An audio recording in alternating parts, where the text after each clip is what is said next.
আসসালামু আলাইকুম। Welcome back to my channel cooking colour. আজকে একটি সহজে কচুরমুখীর রেসিপি দেখাবো।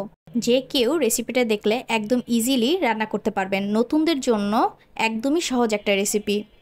কচুরমুখী রান্না করার জন্য কচুরমুখীটাকে খুব সুন্দর করে কেটে বেছে ধুয়ে আমি নিয়েছি। সাথে কিছুটা পটল ছিল, আমি সেগুলো দিয়ে দিয়েছি। আপনি যে কোনো সবজি এটার সাথে ইউজ করতে পারেন, চাইলে শুধু কচুরমুখীটাও শুধু রান্না করতে পারেন।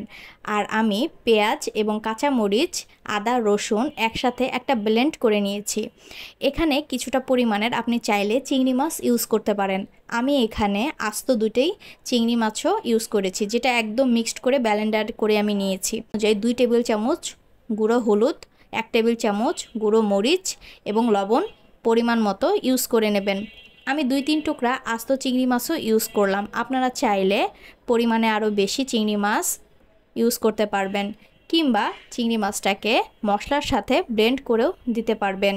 ব্লেন্ড করা মশলার দেওয়ার একটাই উদ্দেশ্য, এতে করে ঝোলটা খুব থিকই হয়ে থাকে এবং চিংড়ি মাছের যে ফ্লেভারটা সেটা সম্পূর্ণ তরকারিতে খুব সহজেই ছড়িয়ে যেতে পারে। এতে করে খেতে অনেক বেশি মজা লাগে এবং টেস্টটাও খুব ভালো আসে। তরকারিটাকে খুব ভালো করে কষিয়ে নিতে হবে এবং তরকারির লবণ এবং ঝালটা অবশ্যই আপনারা আপনাদের পছন্দ অনুযায়ী দিয়ে নেবেন।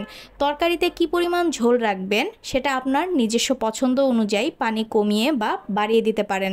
তরকারিটা কিন্তু একদম হয়ে গেছে, দেখতে যতটা সুন্দর খেতেও মাশাআল্লাহ অনেক মজা। অবশ্যই বাসায় একবার হলেও ট্রাই করবেন।